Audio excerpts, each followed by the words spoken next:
हिमाचल प्रदेश में लोकसभा की 4 और 6 विधानसभा क्षेत्रों में उपचुनाव के लिए अंतिम 10 दिनों में जबरदस्त तरीके से प्रचार हुआ। 6 चरणों का चुनाव समाप्त होते ही भाजपा और कांग्रेस के कई राष्ट्रीय नेताओं ने हिमाचल पहुंच चुनावी माहौल गरमा दिया है। देश में अंतिम चरण के लिए चुनाव प्रचार थमने के बाद राज्य सरकार प्रतिबद्ध देनदारियों का भुगतान करने के लिए 1200 करोड़ रुपए कर्ज ले रही है। इस तरह नए वित्त वर्ष में सरकार तीसरी बार कर्ज ले रही है। जिला चंबा में भरमौर के पुलन में स्थित 2 मंजिला मकान में लगी आग, इस आगजनी में लाखों का सामान जलकर राख हुआ।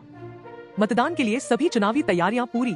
प्रदेश पुलिस महानिदेशक अतुल वर्मा के अनुसार प्रदेश के सीमावर्ती क्षेत्रों में पुलिस प्रशासन की पैनी नजर।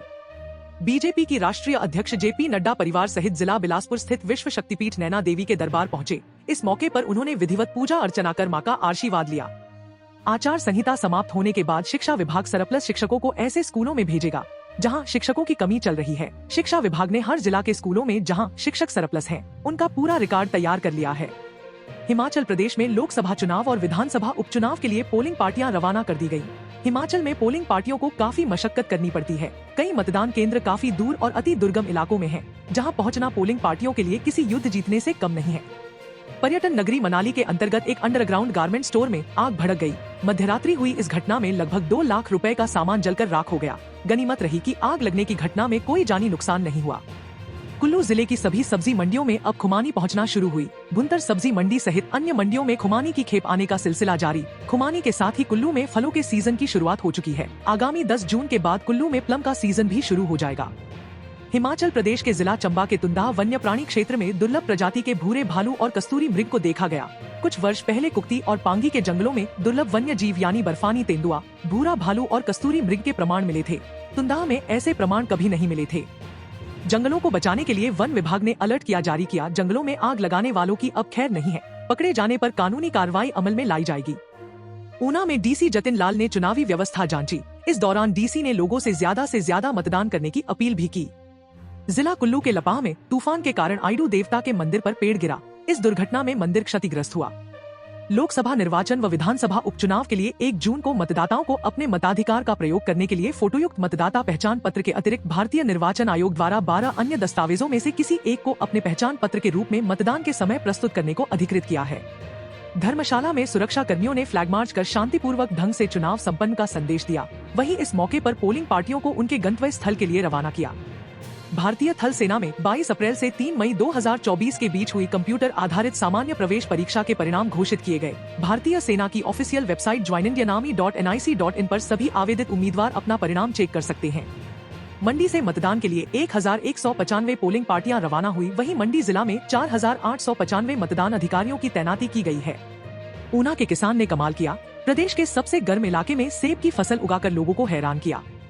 हिमाचल प्रदेश में लोकसभा चुनाव और विधानसभा उपचुनाव के लिए प्रचार गुरुवार को थम चुका है। वहीं अब शुक्रवार को स्थानीय नेता और कार्यकर्ता अपने प्रत्याशियों के लिए डोर टू डोर प्रचार किया। हिमाचल प्रदेश में 31 मई को 1403 पोलिंग पार्टियों को विभिन्न स्थानों के लिए रवाना किया गया। वहीं निर्वाचन आयोग ने प्रदेश में कुल 7992 मतदान केंद्रों में से 369 मतदान केंद्रों को संवेदनशील श्रेणी में रखा है। हिमाचल प्रदेश में लोकसभा चुनाव और विधानसभा उपचुनाव के लिए 1 जून को सुबह 7 से शाम 6 बजे तक मतदान होगा। लोकतंत्र के महापर्व में अपनी भागीदारी सुनिश्चित करने के लिए पोलिंग बूथ पर जाकर मतदान करना सबसे अहम काम है। विश्व तंबाकू निषेध दिवस के अवसर पर ब्रह्मा कुमारी आश्रम कुल्लू की ओर से कुल्लू शहर में जागरूकता रैली निकाली गई। इस दौरान लोगों को तंबाकू से होने वाले दुष्परिणामों के बारे में बताया गया। बिलासपुर जिला निर्वाचन अधिकारी आबिद हुसैन सादिक ने उपायुक्त कार्यालय के सभागार में कर्मचारियों और अधिकारियों को लोकतांत्रिक प्रणाली को मजबूत करने की शपथ दिलाई। वहीं जिले के अन्य कार्यालयों में भी यह शपथ दिलाई गई। लोकसभा चुनाव 2024 के लिए शुक्रवार को सुंदरनगर विधानसभा क्षेत्र में मतदान केंद्र सलापड़ एक और फील्ड हॉस्टल BBMB कॉलोनी के लिए महिला चुनावी दलों को और बड़ौह मतदान केंद्र के लिए दिव्यांग चुनावी दल को उनके गंतव्य स्थानों के लिए मतदान सामग्री के साथ रवाना किया गया। हिमाचल प्रदेश में पश्चिमी विक्षोभ सक्रियता से मौसम के करवट बदलने की संभावना। मौसम विज्ञान केंद्र शिमला की ओर से प्रदेश के मैदानी, मध्य और उच्च पर्वतीय कई भागों में लगातार 1 सप्ताह तक बारिश का पूर्वानुमान है। ऐसे में लोगों को गर्मी से राहत मिलने की उम्मीद जगी। बिलासपुर जिले के तलवाड़ा पुल के नजदीक सीर खड्ड में एक 17 साल के किशोर की डूबने से मौत हुई। पुलिस ने मामला दर्ज कर आगामी जांच शुरू की। इस मर्तबा जिला लाहौल स्पीति के 25,273 मतदाता अपने मत का प्रयोग करेंगे, जिसमें 12,605 पुरुष और 12,668 महिला मतदाता शामिल हैं। हिमाचल पुलिस की विभिन्न बटालियनों से करीब 1,200 से अधिक पुलिस जवान वोट नहीं डाल पाएंगे, क्योंकि यह पुलिस जवान बिहार, ओडिशा और राजस्थान समेत अन्य राज्यों में चुनाव ड्यूटी पर गए हैं। बीज भंडारों या सरकारी कृषि सोसाइटियों में विभिन्न प्रकार के हाइब्रिड बीज मिल रहे हैं। वहीं जिला कांगड़ा के कई क्षेत्रों में किसान एक दूसरे से झुमका किस्म के धान का बीज मांग रहे हैं, लेकिन किसी के पास भी यह धान का बीज नहीं मिल रहा है, जिसके कारण झुमका धान का अस्तित्व खत्म होता जा रहा है।